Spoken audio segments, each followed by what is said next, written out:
Qui est l'enfant d'un chef qui est encore vivant? Ou bien tu as un oncle qui est chef, qui est vivant. Quand tu finis le culte, demain, si tu vous t'entendez bien, il faut l'appeler, il faut lui demander, mais tonton ou bien papa, le cimetière là, le premier mort du cimetière, il sert à quoi? Parce qu'on m'a dit que le premier mort est important. Il va te demander qui t'a parlé de ça. Parce que la mystique du monde spirituel s'appuie sur le premier mort. Voilà pourquoi la Bible a précisé qui est mort premier. Et c'est pourquoi Abel signifie vapeur, souffle, ou il signifie encore esprit.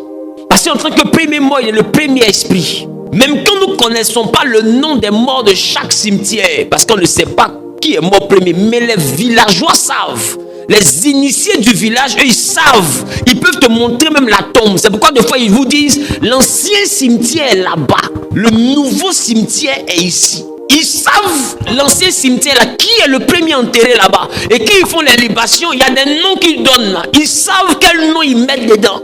Parce que la terre là, les esprits qui sont à la surface et les esprits qui sont dans le ventre de la terre sont des entités qui communiquent. Et je ne sais pas si je parle à quelqu'un. Nous, puisqu'on ne va pas forcément aller leur demander, parce que pour qu'ils te donnent ça, tu dois faire partie de leur initiation. Alors nous, la Bible prend le soin de préciser chez nous aussi qui est le premier mort. Si eux, ils ont le premier mort du village, nous, on a le nom du premier mort de l'humanité. Si le premier mort du village commande les autres morts du village, c'est que le premier mort de l'humanité est le patron de tous les morts de l'humanité. Si quelqu'un a compris, il a compris. Ça fait que notre Abel est au-dessus de leur... T'as compris encore là? Il fallait qu'il cherche un nom. C'est trop facile. On va finir comme ça. Amen ou pas? Donc, voilà pourquoi la Bible dit, le sang de Jésus crie plus fort que celui d'Abel. Et vous devez comprendre que Abel agit jusqu'à aujourd'hui. J'ai mis ça dans mon livre, Le cimetière, la porte entre le monde des humains et des esprits. Vous allez comprendre pourquoi les gens prennent le nom des premiers morts. Parce que les premiers morts est le chef de tous les morts. Et on vous a dit que Dieu est le Dieu des vivants et non des morts. Car pour lui tous sont vivants. Qui se rappelle de ça? Et il continue à parler bien qu'étant mort. Regarde ce que la Bible dit. On dit c'est par la foi qu'Abel offrit à Dieu un sacrifice plus excellent que celui de Caïn. C'est par quoi? Par la foi qu'il fut déclaré juste. Poursuit. Dieu a approuvé ses offrandes parce qu'il a fait avec la foi. C'est par la foi qu'il parle encore. Quoique mort. Hébreu, c'est après la mort de Jésus. Et après la mort de Jésus, on dit Abel, le premier mort de l'humanité. Il parle jusqu'à aujourd'hui. Quoique mort. Maintenant, qui sont ceux qui disent que les morts ne parlent plus?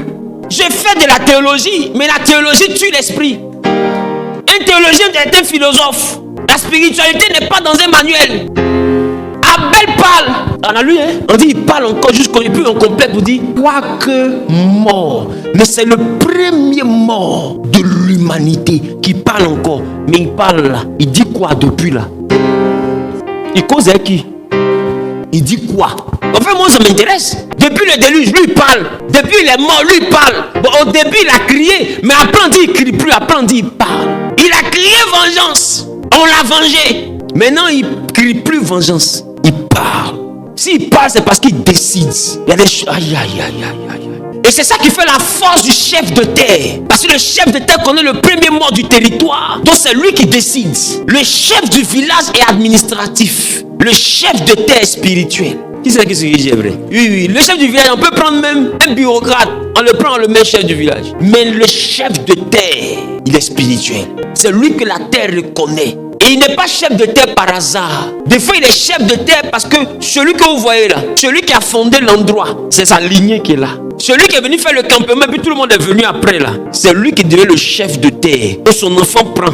L'enfant de son enfant prend. L'enfant de son enfant prend. L'enfant de son enfant prend. Donc la terre là reconnaît une lignée.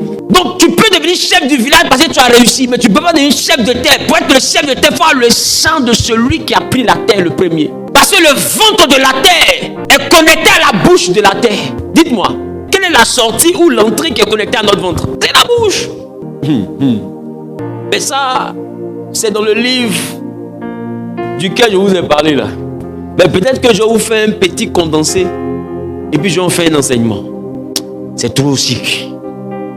C'est trop chic. Ah! Tu vas ouvrir ça, vous voyez les cimetières, vous ne savez pas quoi en faire. Chacun problème. Aïe. Allons à la page 6.